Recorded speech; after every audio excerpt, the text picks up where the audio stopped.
How does a single envelope change everything? What starts as a harmless office secret explodes the moment I'm handed legal papers in front of my boss and friends. When my husband reveals all the evidence, can I still pretend he's the villain, or am I the one who destroyed everything? Before we dive deeper into this story, I have one small request. Please subscribe, drop a like, comment, and hit that hype button to boost this channel so more people can discover these incredible stories. The envelope arrived at exactly 3:47 p.m. on a Tuesday, handed to me by a process server who knew my name, my title, and exactly where to find me. My boss, Jonas stood 3 feet away, champagne glass in hand, celebrating our latest campaign success. My colleagues surrounded us, phones out, capturing what should have been my moment of triumph. Instead, I held legal papers that would destroy everything I'd built. "Soraya Melmoth?" the server asked, though he already knew the answer. I nodded, my throat suddenly dry. The envelope felt heavier than it should have, weighted with consequences I hadn't seen coming. Behind me, I could hear the party continuing, but the laughter seemed distant now, muffled by the blood rushing in my ears. Jonas stepped closer, his hand briefly touching my lower back. "Everything okay?" I forced a smile, the same one I'd perfected over months of deception. "Just some paperwork from Evan. You know how he gets." But even as I said it, I knew this was different. My husband had been quiet lately, methodical in a way that should have worried me more than it did. I'd been too busy basking in the attention from Jonas and our inner circle to notice the signs. Too caught up in proving that I deserved more than the life Evan offered.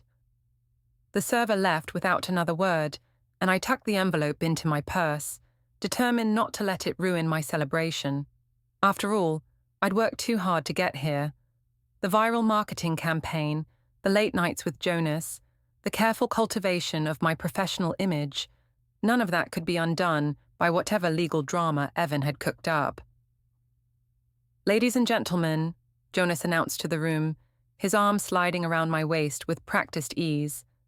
"Let's hear it for Soraya, the mastermind behind our most successful quarter yet." The applause felt hollow now, but I smiled and raised my glass anyway. In the crowd, I spotted Priya Sharma, my closest colleague, watching me with an expression I couldn't quite read. Nate Brooks, one of our account managers, grinned and whistled, but there was something knowing in his eyes that made my stomach turn. I'd been so careful to control the narrative, to present my relationship with Jonas as purely professional ambition. Everyone knew I was married, knew about 6-year-old Mila, knew that Evan taught 4th grade at Roosevelt Elementary. But I'd also made sure they understood that I was destined for bigger things, that my husband's small-town mentality was holding me back. "Speech!" someone called out, and suddenly all eyes were on me. I cleared my throat, the envelope in my purse seeming to burn against my hip. "This campaign succeeded because we weren't afraid to take risks," I began, my voice steady despite the chaos in my head. "Sometimes you have to be willing to break the rules to get what you deserve." The crowd cheered, but Priya's frown deepened. She'd been asking questions lately, subtle ones about my late nights and weekend strategy sessions with Jonas. I'd laughed off her concerns, painting her as jealous of my rapid advancement, but now I wondered what she'd noticed that I'd missed. As the party wound down, Jonas pulled me aside, his fingers trailing along my arm. "Dinner tonight. We should discuss the Henderson account." I nodded, already composing the text I'd send to Evan. Another late night, another excuse. It had become so easy to lie that I barely registered the words anymore. But the envelope in my purse felt like a weight, a reminder that my carefully constructed world might not be as secure as I'd believed. 3 months earlier, everything had seemed perfect. Our apartment in downtown Seattle buzzed with the energy I craved, and my position at Innovate Tech Solutions was finally giving me the recognition I deserved. Evan would come home from his elementary school, covered in finger paint and playground dust, while I'd be fresh from strategy meetings and client presentations. "How was your day?" he'd ask, the same question every evening, settling into his routine of grading papers, while I scrolled through social media responses to my latest professional posts. "Incredible," I'd reply, not looking up from my phone. "Jonas thinks I'm ready for the senior coordinator position. He's been mentoring me personally." Evan's pen would pause over a spelling test, and I'd catch him watching me with an expression I chose to interpret as pride rather than concern. My husband had always been the cautious type, content with his modest salary and predictable schedule. But I had bigger dreams. "That's great, honey," he'd say, returning to his papers. "Just remember, we have Mila's parent-teacher conference next week." I'd nod absently, already planning my outfit for the next day's presentation. Evan handled most of Mila's school events anyway. It made sense, given his background in education. I was building something bigger, something that would benefit our whole family eventually. The first time Jonas asked me to stay late for a strategy session, I felt a thrill that had nothing to do with work.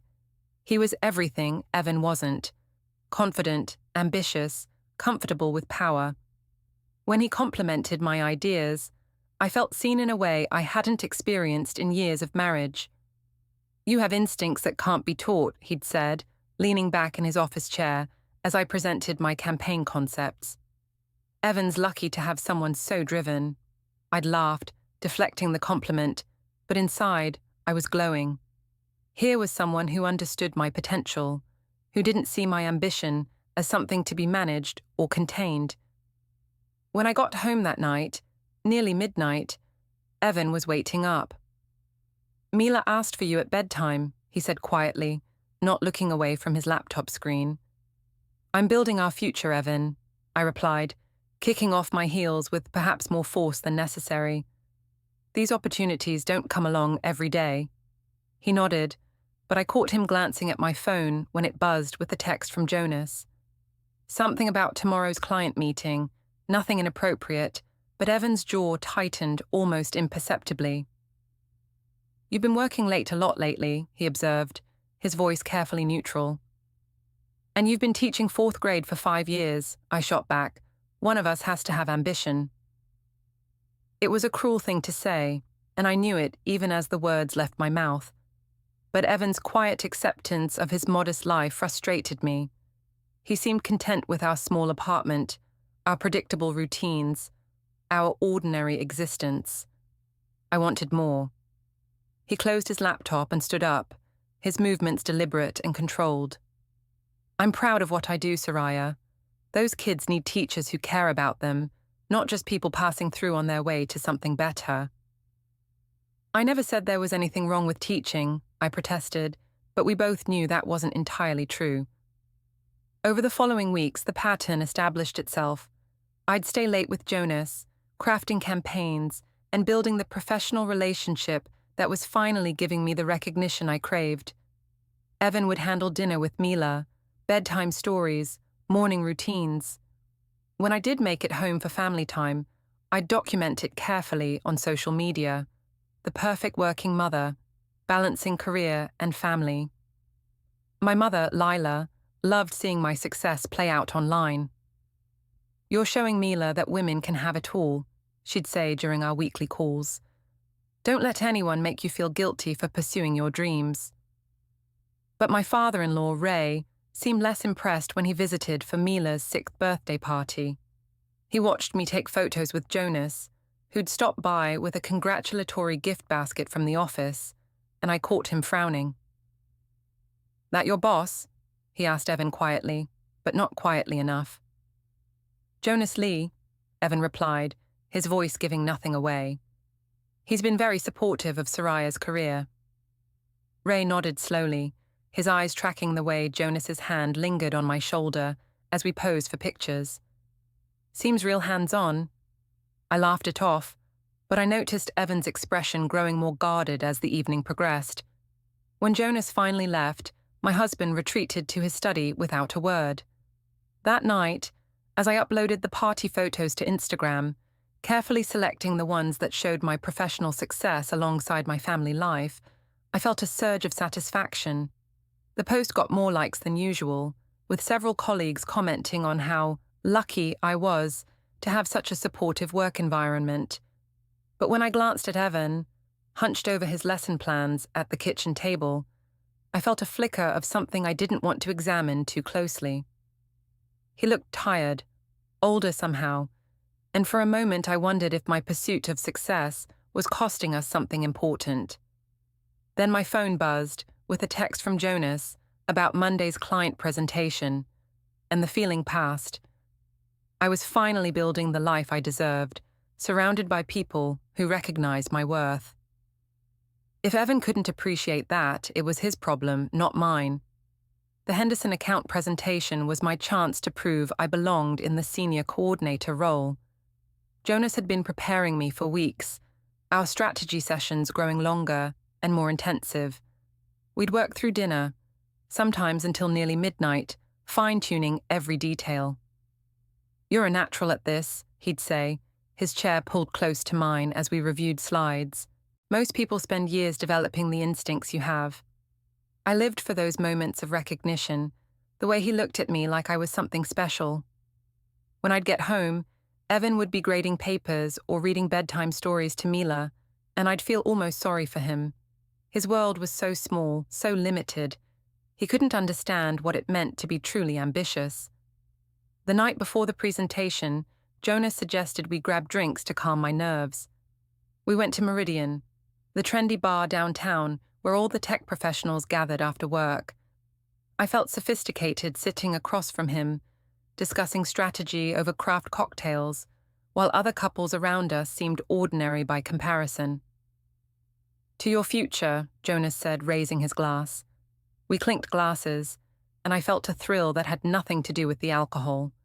This was what success looked like, being recognized by someone who mattered, someone who could open doors I'd only dreamed of walking through. My phone buzzed with a text from Evan. "Mila's school play is tomorrow at 7. You promised you'd be there." I stared at the message, my stomach dropping. In all the excitement about the Henderson presentation, I'd completely forgotten about the play. But this was my career-defining moment. Surely Evan could handle one school event on his own. "Everything okay?" Jonas asked, noticing my distraction. "Just family stuff," I replied, typing back quickly. "Presentation might run late. You'll record it, right?"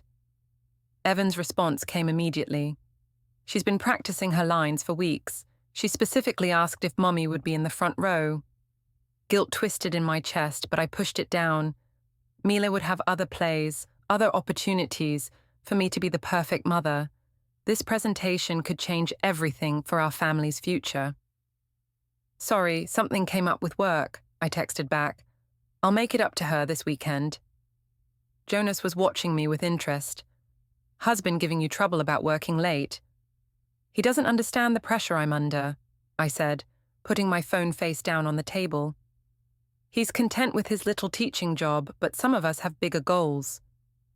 "Ambitious women always face pushback from insecure partners," Jonas observed, signaling for another round. "It's classic psychology. He's threatened by your success." The way he said it made perfect sense. Of course Evan was feeling insecure. I was outgrowing the small life he'd mapped out for us. It wasn't his fault exactly, but it wasn't fair for him to hold me back either. We stayed at Meridian until nearly midnight, and by the time I got home, the apartment was dark. I found Evan in the living room, still awake, staring at his laptop screen. "How was Mila's practice?" I asked, kicking off my heels. "She wanted to show you her costume," he said without looking up. "I told her you were working." There was something in his tone that made me defensive. "I am working, Evan. This presentation could change everything for us." "Could it?" He finally looked at me, and I was surprised by the exhaustion in his eyes. "Or is it just changing everything for you?" "What's that supposed to mean?" He closed his laptop slowly, deliberately. "When's the last time you asked about my day? About what's happening in Mila's class? About anything that doesn't involve your career or your boss?" "That's not fair," I protested. "Everything I'm doing is for our family." "Is it?" He stood up and I noticed he'd lost weight lately. Because from where I'm sitting, it looks like you're building a life that doesn't include us. You're being dramatic, I said, but even as I dismissed his concerns, something uncomfortable twisted in my stomach. Jonas says it's normal for partners to feel threatened when… Jonas? Evan's voice sharpened. You discussed our marriage with your boss? It wasn't like that, I said quickly.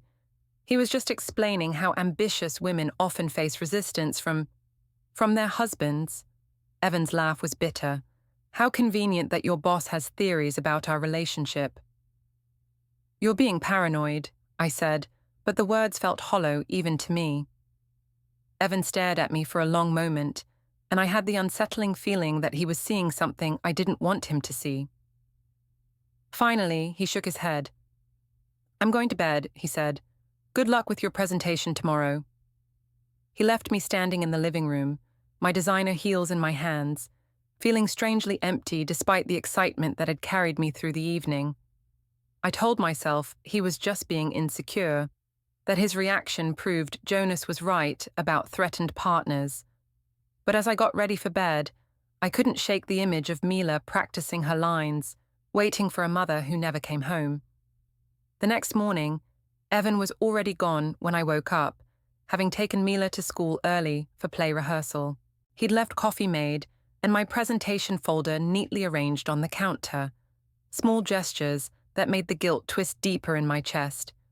But as I got dressed for the Henderson presentation, selecting my most powerful outfit and practicing my opening lines, the excitement returned. This was my moment, my chance to prove I belonged at the top. Whatever problems Evan and I were having, success would solve them. It always did. The Henderson presentation was a triumph.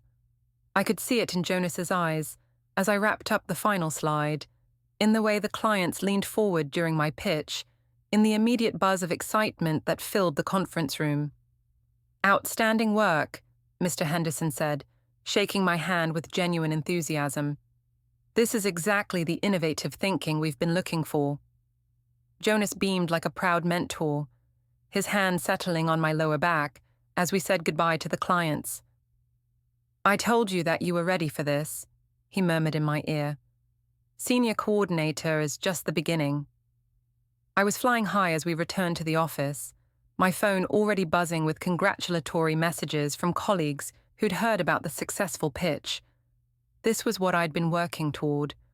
Recognition, respect, the acknowledgement that I was capable of so much more than the ordinary life I'd been settling for.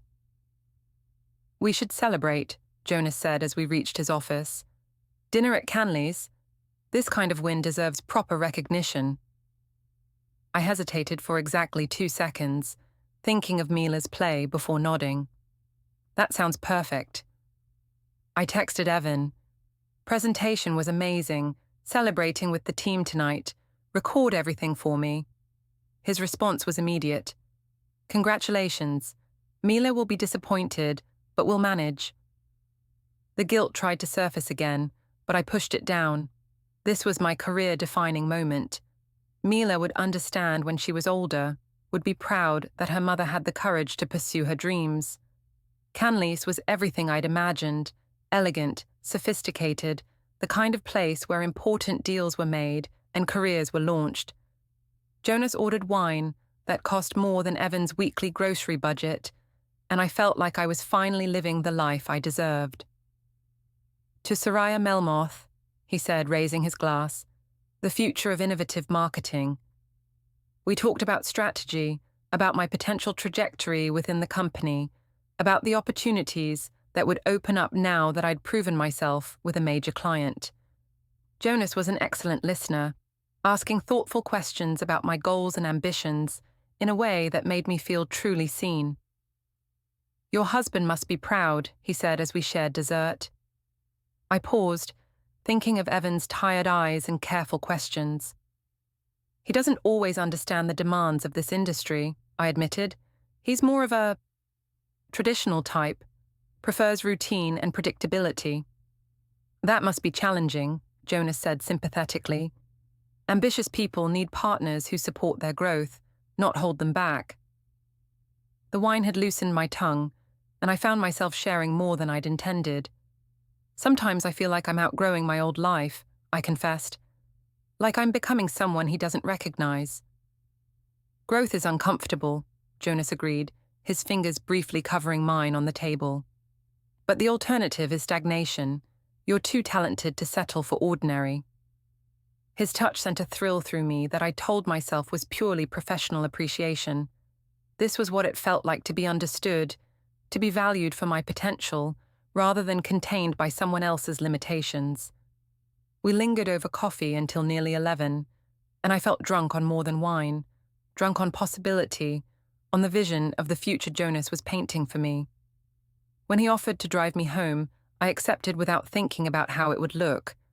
"Thank you," I said as we sat in his car outside my apartment building, "for believing in me, for giving me this opportunity."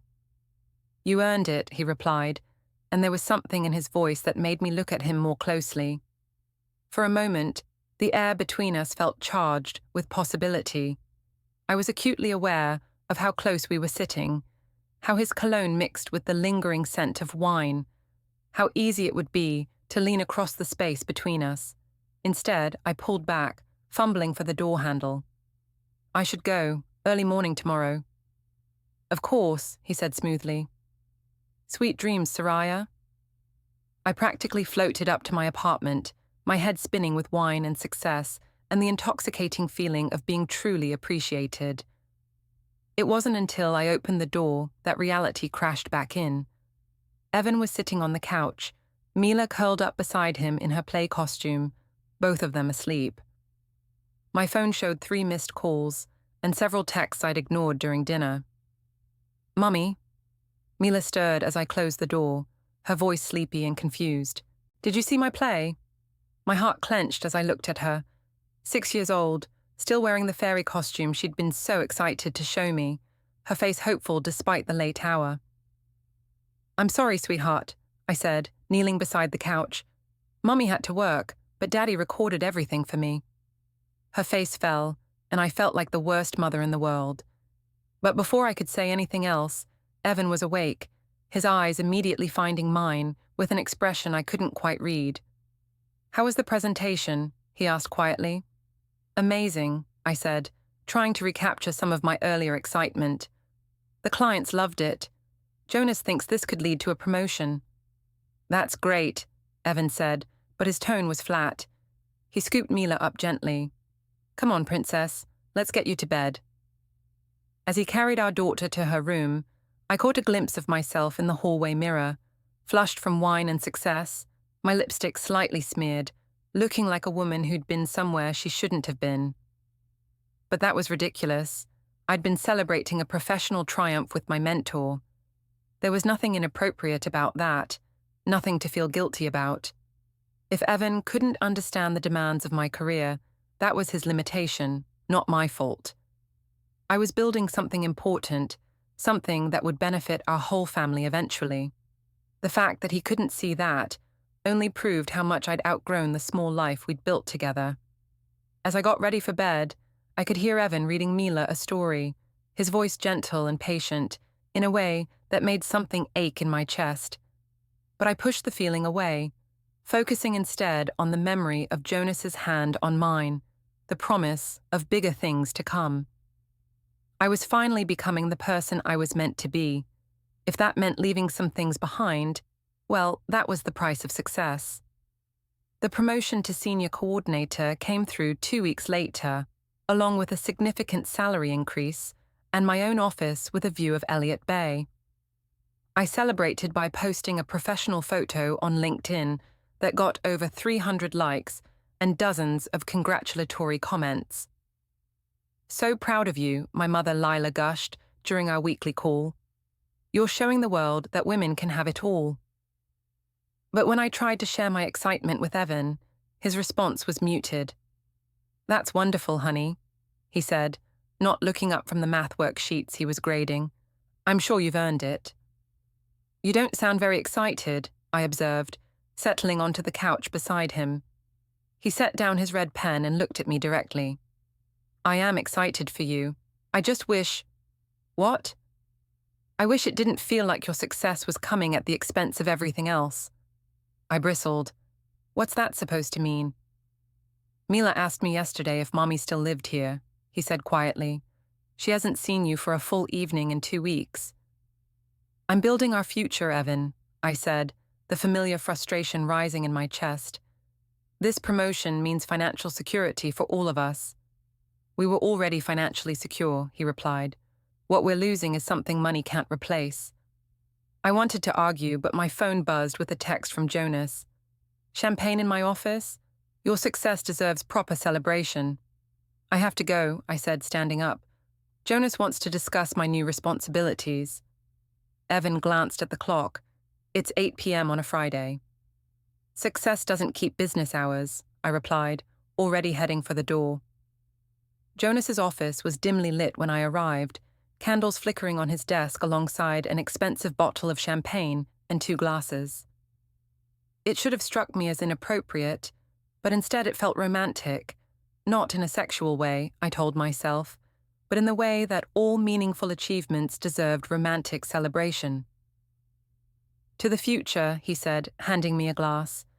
We talked about my new role, about the accounts I'd be managing, about the trajectory that could take me all the way to executive level within 5 years.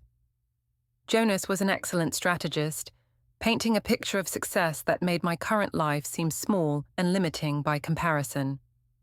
You'll need to be more strategic about your time, he advised as we finished the bottle. Focus on relationships that advance your goals, minimize distractions that hold you back. Distractions? Family obligations that don't serve your professional interests, he clarified. School plays, PTA meetings, the domestic routine that keeps you thinking small. It made perfect sense when he said it like that. I'd been letting guilt about missing family events cloud my judgment, allowing Evan's traditional expectations to limit my potential. You're right, I said, feeling a weight lift off my shoulders. I need to prioritize what matters most. Exactly, Jonas smiled, moving closer on the couch. Successful people make hard choices. They don't let sentiment override strategy. His hand found mine again, and this time I didn't pull away. This was mentorship, I told myself. This was what it looked like to be guided by someone who understood ambition. When I finally got home after midnight, Evan was in bed, but not asleep. I could tell by his breathing, by the way he lay too still as I got ready for bed. How was your meeting? He asked into the darkness. Productive, I replied. Jonas has some interesting ideas about maximizing my potential. I'm sure he does. There was something in his tone that made me turn toward him. What's that supposed to mean? Nothing, he said after a pause. I'm glad you're happy with your career. But I could hear the doubt in his voice, the questions he wasn't asking. It irritated me. Here I was, achieving everything I'd dreamed of, and instead of supporting me, he was making me feel guilty about success. Over the following weeks, I threw myself into my new role with renewed energy. I stayed late most nights, attended networking events on weekends, and cultivated relationships with clients and colleagues who could help advance my career. Jonas was right. I needed to be more strategic about my time. When Mila had a fever and needed to stay home from school, I let Evan handle it while I attended a crucial client lunch. When my sister Tessa invited us to her birthday party, I sent Evan and Mila while I worked on a presentation. When Evan's father Ray came to visit, I made a brief appearance before excusing myself for another urgent meeting with Jonas. You're missing everything, Evan said one evening as I prepared to leave for another networking event. I'm building everything, I corrected. There's a difference. But as I drove to the hotel bar, where Seattle's marketing professionals gathered every Thursday, I caught a glimpse of Evan and Mila through our apartment window. They were reading together on the couch, her head on his shoulder, both of them looking comfortable and content in a way that made something twist in my chest. I pushed the feeling away and focused on the evening ahead. Jonas would be there, along with several potential clients and industry leaders. This was where my future was being built, not in the small domestic scene I'd left behind. Soraya, Nate Brooks waved me over to the bar, where he was holding court with several colleagues. Heard about your Henderson triumph. Impressive work. I accepted their congratulations, basking in the recognition and professional respect that had been so hard to earn. When Jonas appeared at my elbow, his hand settling familiarly on my waist, I felt a thrill of pride at being associated with someone so successful and sophisticated. My protégé, he announced to the group, and I glowed at the acknowledgement. We spent the evening discussing strategy, sharing industry gossip, and building the professional relationships that would define my future. When Jonas suggested we continue the conversation over late dinner, I didn't hesitate. It wasn't until I was sitting across from him at an intimate restaurant, sharing dessert and discussing my 5-year plan, that I realized how far I'd traveled from the woman who'd once rushed home for bedtime stories and family dinners. But that woman had been settling for ordinary, I reminded myself. This woman, successful, ambitious, recognized for her talents, this was who I was meant to be, even if it meant leaving some things behind. 3 months into my new role, I felt invincible. My campaigns were winning awards, my client list was expanding, and Jonas had begun hinting about executive opportunities that could open up within the year. I documented my success carefully on social media, crafting an image of the woman who truly could have it all. The photo that changed everything was taken at our quarterly celebration party. Jonas and I were at the center of a group shot, his arm around my waist, both of us laughing at something Nate had said. But in the background, you could see Marcus Webb from accounting, David Chen from IT, and Ryan Torres from sales, all of them looking at me with expressions that could be interpreted as admiring or something more. I posted it with the caption, "Surrounded by excellence." This is what success looks like. Arts, power team, nods, never settle, nah, women in business. The response was immediate and overwhelming. Hundreds of likes, dozens of comments praising my confidence and professional achievements. But buried in the positive feedback was a comment from Priya that made my stomach clench.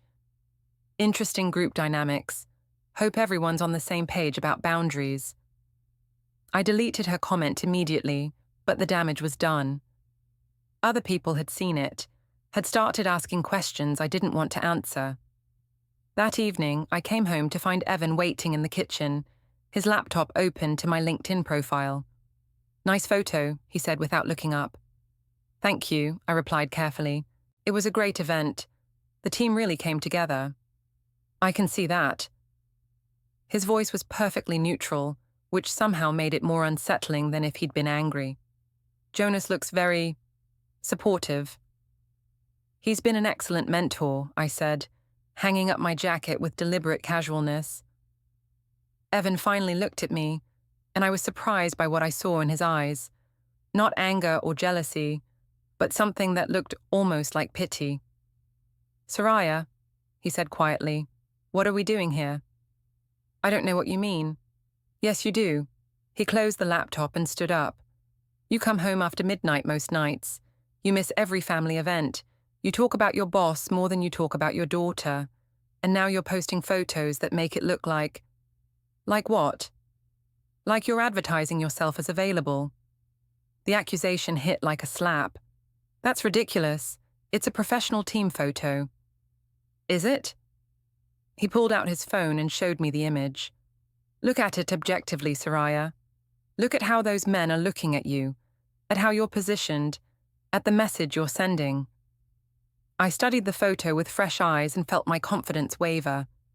There was something in the composition, in the way the men surrounded me, that could be misinterpreted. But that wasn't my fault. I couldn't control how other people looked at me. "You're being paranoid," I said, but the words lacked conviction. "Am I?" Evan set his phone down and looked at me with that same expression of weary sadness. "When's the last time you asked about my day? About Mila's friends? About anything that doesn't involve your career or your boss?" "Everything I'm doing is for our family," I protested. "No," he said quietly, Everything you're doing is for you. And that would be fine if you were honest about it, but you're not. You're pretending this is about us while you build a life that doesn't include us. That's not true, isn't it? He walked to the refrigerator and pulled out a drawing Mila had made at school. It showed our family, but in her 6-year-old rendering, I was a tiny figure in the corner, while she and Evan dominated the center. She drew this yesterday. When I asked why Mommy was so small, she said it's because you're always far away. The drawing hit me harder than any accusation could have. In Mila's world, I'd already become peripheral, a minor character in the story of her life. I'm building a better future for her, I said, but my voice sounded hollow even to me. Are you? Evan asked. Or are you just building a different life for yourself? Before I could answer, my phone buzzed with a text from Jonas. Great photo today. You looked radiant. Dinner tomorrow to discuss the Morrison account? I glanced at the message and saw Evan watching me, saw the exact moment when he noticed my expression change. Let me guess, he said. Jonas needs to discuss something urgent. It's business, Evan. Is it? He picked up his laptop and headed toward the hallway. Because from where I'm standing, it looks like you're having an affair. Maybe not physical yet, but emotional definitely. And the worst part is, you don't even seem to realize it. You're being ridiculous, I called after him, but he was already gone. I stood alone in the kitchen, staring at Mila's drawing, trying to convince myself that Evan was wrong.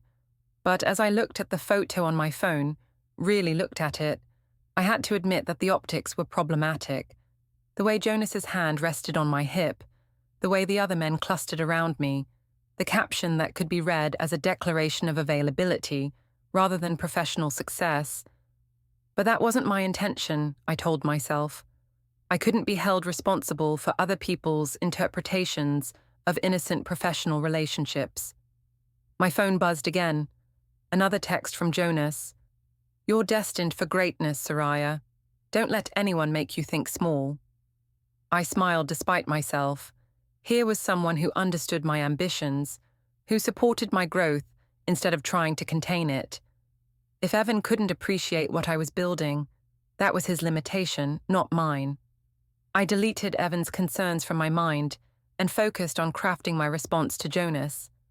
Tomorrow's dinner would be another opportunity to advance my career, to prove that I belonged at the highest levels of success. Whatever problems existed in my marriage were temporary obstacles, side effects of the growth that would ultimately benefit everyone. Evan would understand eventually, once he saw what I was capable of achieving. Or he wouldn't, and I'd have to decide what mattered more, his comfort or my potential. The choice felt easier than it should have. The Morrison account dinner was supposed to be a strategy session, but it felt more like a date.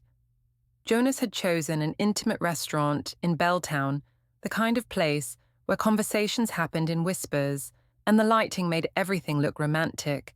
You've transformed since your promotion, he observed over wine.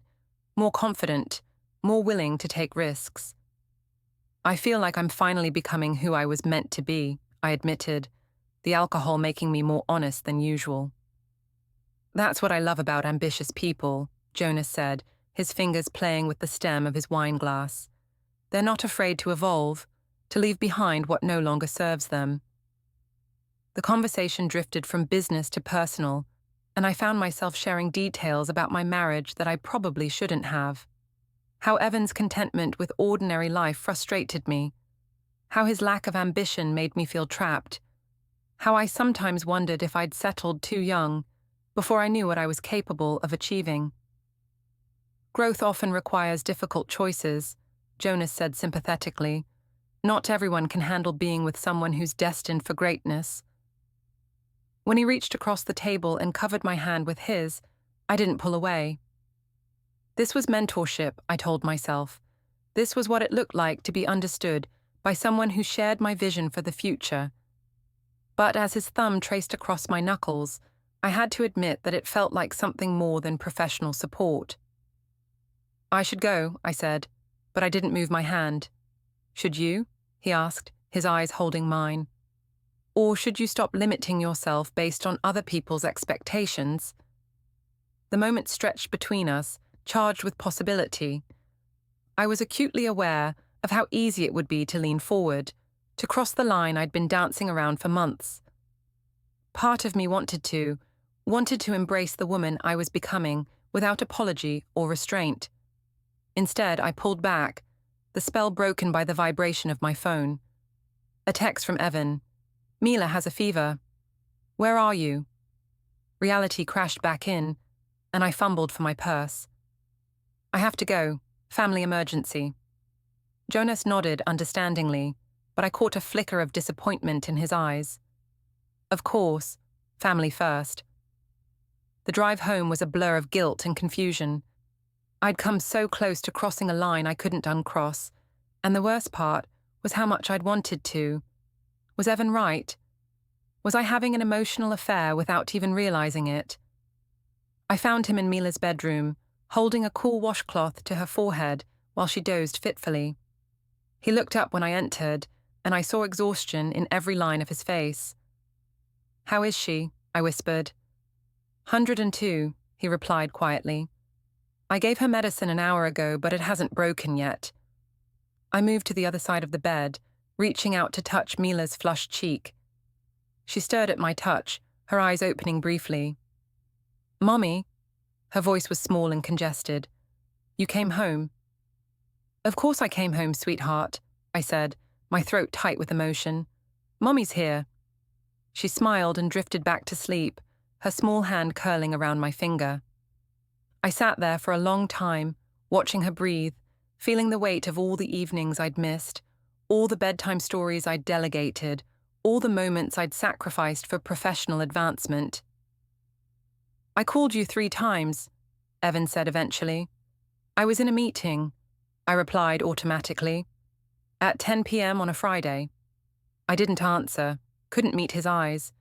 We sat in silence, taking turns monitoring Mila's temperature, and I had time to think about the evening I'd just left behind.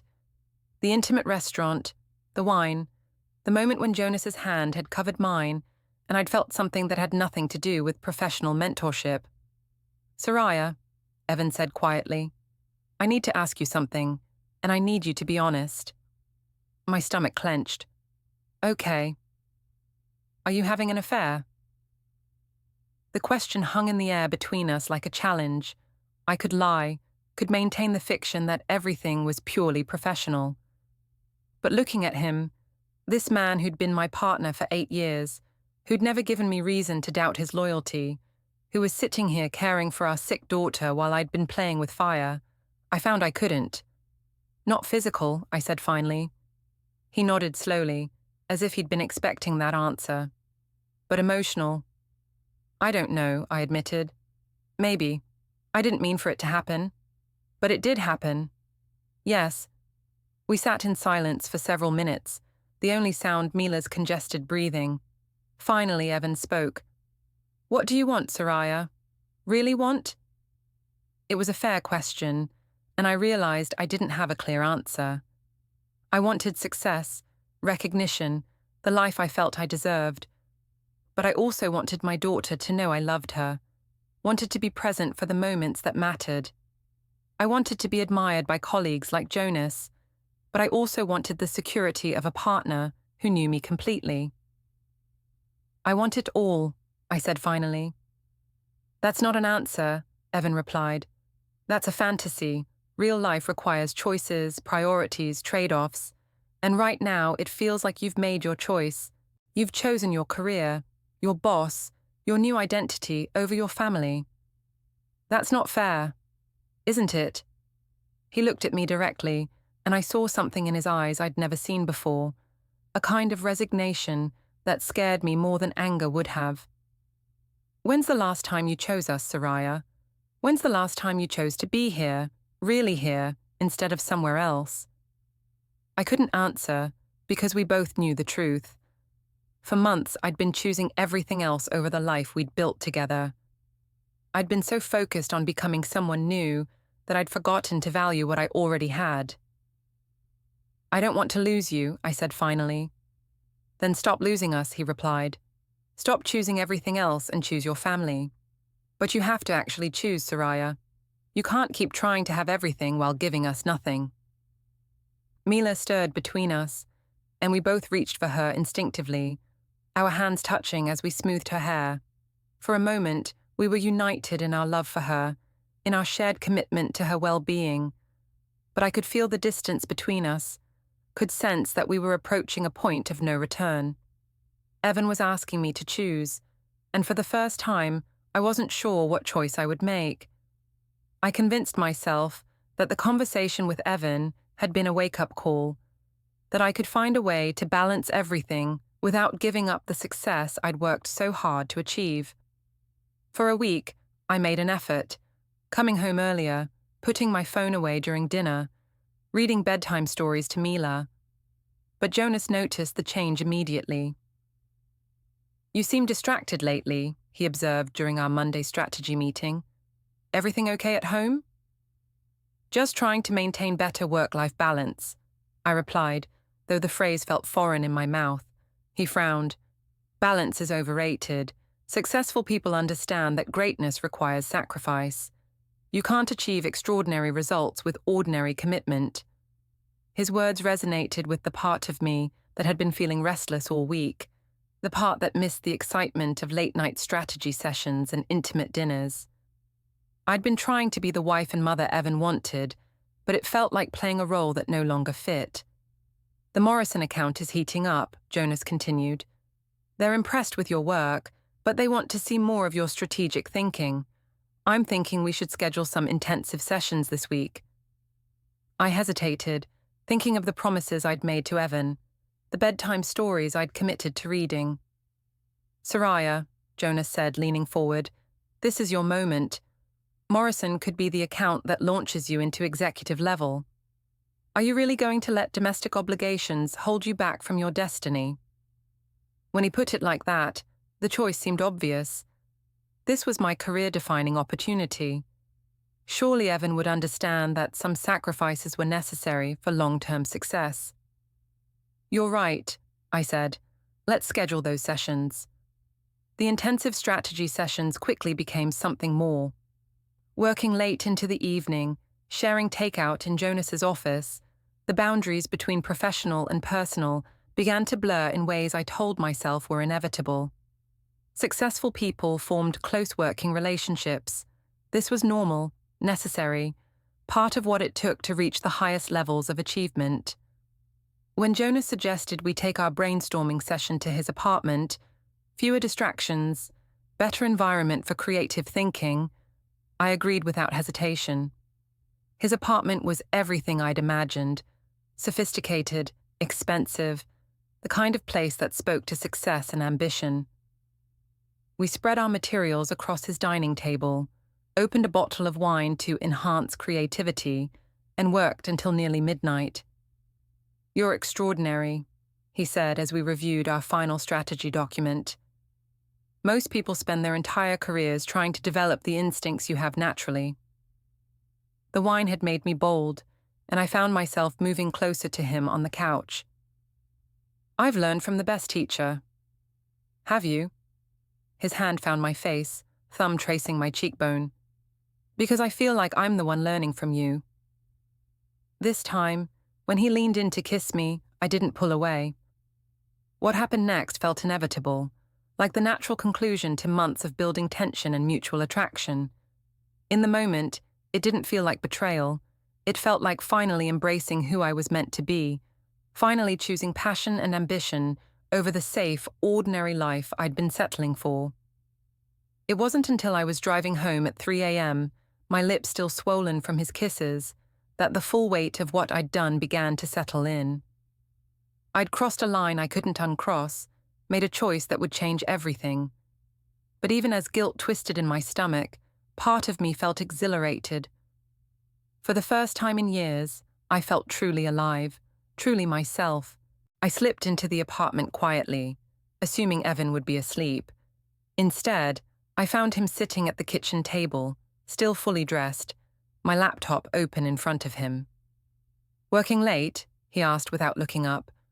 "Strategy session ran long," I replied. my voice steadier than I'd expected. I'm sure it did. He finally looked at me, and I saw something in his eyes that made my blood run cold. Interesting strategy you've been developing. My laptop screen was visible from where I stood, showing my social media messages. The private conversations with Jonas, the flirtatious comments, the photos I'd sent that were just slightly too intimate for professional communication. Evan, I can explain. Can you? He stood up slowly, and I realized he was holding a folder thick with printed pages. Can you explain the hotel receipts I found in your purse, the late-night phone calls, the way you've been lying to my face for months? My mouth went dry. It's not what you think. Isn't it? He opened the folder, and I saw copies of everything: credit card statements showing dinners for two at expensive restaurants, GPS data from my phone showing visits to Jonas's apartment, even screenshots of social media posts where I'd been tagged with other men at various events. You've been documenting everything, I whispered. I've been trying to understand what happened to my wife, he replied, trying to figure out when you decided that our marriage, our daughter, our life together meant so little to you that you'd throw it all away for your boss and his friends. His friends? Evan pulled out a photograph, one I recognized from last month's networking event. I was in the center of a group of men, laughing at something someone had said, but the composition made it look like something else entirely. Like I was the center of attention, in a way that had nothing to do with professional networking. Marcus, David, Ryan, Evan read from a list. Should I keep going? Because I have documentation of your interactions with all of them. The late-night messages, the private meetings, the way you've been positioning yourself as available to anyone who might advance your career. That's not, Never what, Soraya? Never slept with Jonas? Because I have photos of you leaving his apartment at 3 a.m. Never encouraged the others? Because I have screenshots of conversations that would suggest otherwise. The room was spinning. I'd been so careful to compartmentalize, to keep different aspects of my new life separate, but Evan had been watching, documenting, building a case I couldn't deny. What do you want? I asked finally. I want my wife back, he said simply. But she's gone, isn't she? She's been replaced by someone I don't recognize, someone who's willing to destroy her family for the approval of men who see her as nothing more than entertainment. That's not true. Isn't it? He pulled out his phone and showed me a text message from Jonas, sent just an hour ago. Thanks for tonight. You're even more talented than I thought. Can't wait to explore your full potential. The casual crudeness of it hit me like a slap. This was how Jonas saw me, not as a brilliant strategist or rising executive, but as a conquest. A married woman he'd successfully seduced away from her family. Soraya, Evan said quietly, I need you to understand something. This ends now, tonight. You choose, your family or whatever this has become, but you don't get both. I stared at him, at this man I'd shared 8 years of my life with, and realized I'd already made my choice. I'd made it the moment I walked into Jonas's apartment, the moment I'd decided that my desires mattered more than my commitments. I choose me, I said finally. I choose my career, my future, my potential. I'm sorry if that hurts you, but I can't go back to being small. Evan nodded slowly, as if he'd been expecting that answer. Then we're done. He closed the laptop, gathered his folder of evidence, and walked toward the bedroom. At the doorway, he turned back. I'll be filing for divorce tomorrow, he said. And given what I've documented, I'll be seeking full custody of Mila. I won't have her growing up thinking this is what marriage looks like, what commitment means. You can't take her from me, I protested. I'm not taking her from you, he replied. You gave her up the moment you decided everything else was more important than being her mother. He left me standing in the kitchen, surrounded by the wreckage of the life I'd chosen to destroy. And despite everything, the guilt, the fear, the growing realization of what I'd lost, part of me still felt like I'd made the right choice. I was finally free to become who I was meant to be, even if it meant losing everything I'd once thought I wanted. The next few weeks passed in a blur of legal meetings and damage control. Evan had been methodical in his documentation, building an airtight case that painted me as an unfit mother and unfaithful wife. Every late-night meeting, every missed family event, every flirtatious message had been carefully catalogued and presented to his attorney. "This is quite comprehensive," my lawyer admitted as we reviewed Evan's evidence. "He's been building this case for months." I felt a chill as I realized how blind I'd been to his investigation. While I'd been focused on my career and my relationship with Jonas, my husband had been quietly gathering ammunition for the war I'd forced him to fight. "What are my options?" I asked. "Limited," she replied honestly. "The infidelity is well documented, and the pattern of neglecting your daughter is clear. Your best bet is to negotiate for reasonable visitation rights and hope the judge is sympathetic." Reasonable visitation rights. The phrase hit me like a physical blow. I'd gone from being a full-time mother to being a weekend visitor in my daughter's life. At work, the situation was equally complicated. Word of my divorce proceedings had spread through the office, and people were beginning to connect dots they'd previously ignored. The late-night meetings with Jonas, the intimate dinners, the way I'd been positioning myself within the company, it all looked different now that my marriage was publicly falling apart. "People are talking," Priya warned me during a coffee break, "and not in a good way." "Let them talk," I replied, trying to project confidence I didn't feel. "My personal life doesn't affect my professional performance." But that wasn't entirely true. The stress of the divorce proceedings was affecting my work, and Jonas seemed to be pulling back from our relationship now that it was no longer secret. The intimate dinners had been replaced by brief professional meetings, and the passionate encounter in his apartment felt like something that had happened to someone else. "We need to be more careful about appearances," he'd told me, after HR had made some pointed comments about workplace relationships.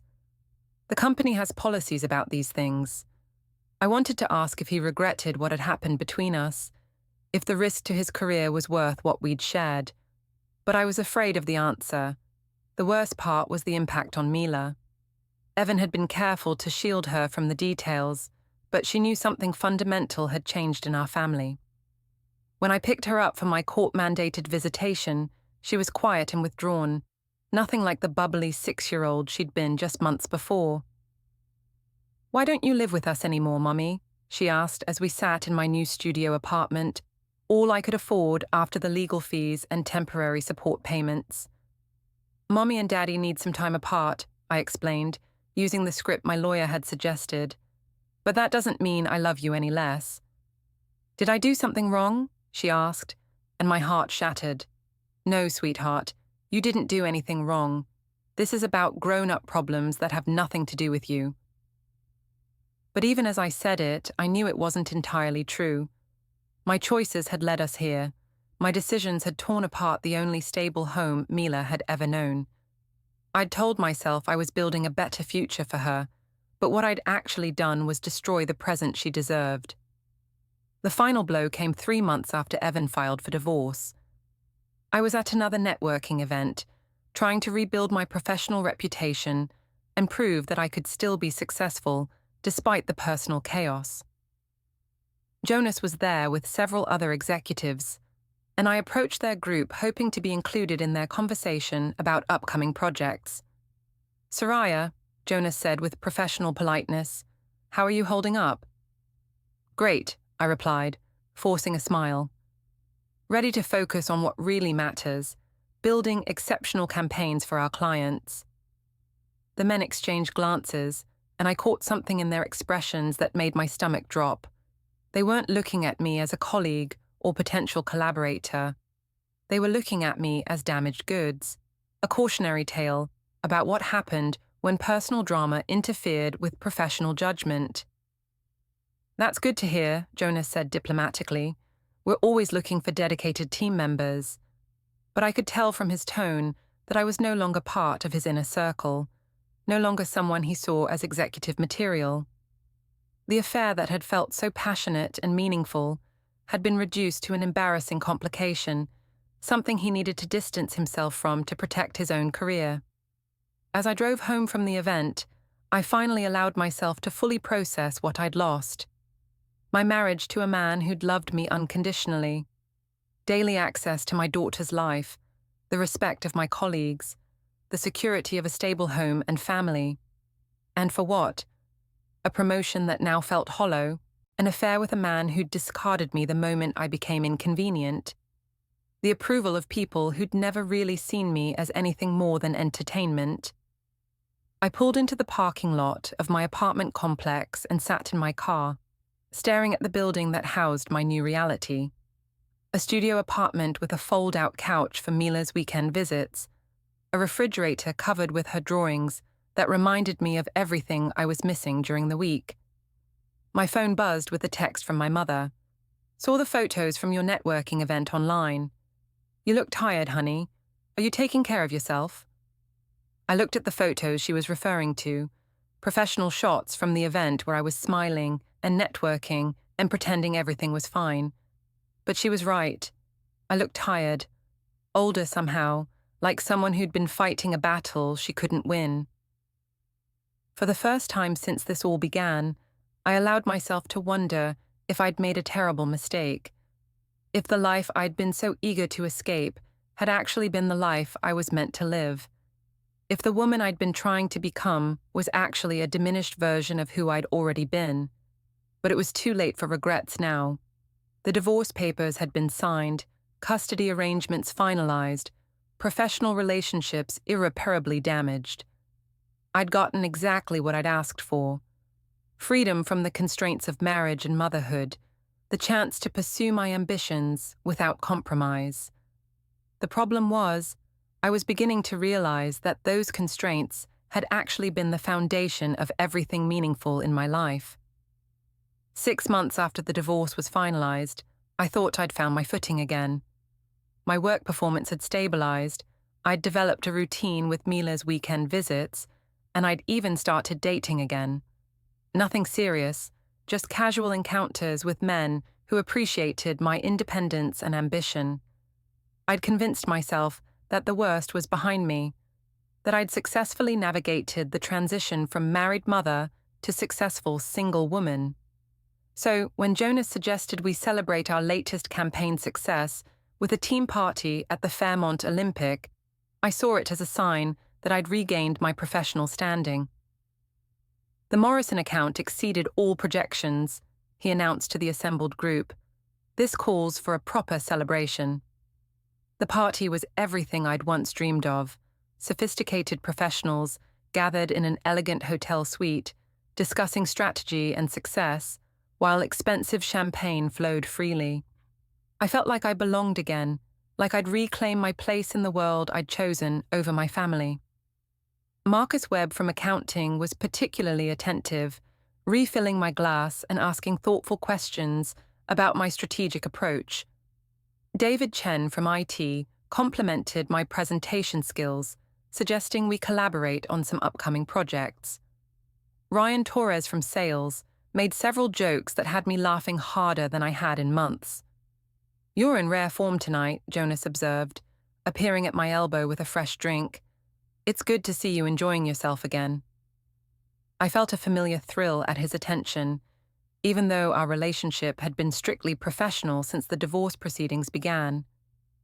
Maybe now that the legal complications were resolved, we could explore what might have been between us. "I feel like myself again," I admitted, the champagne making me more honest than usual.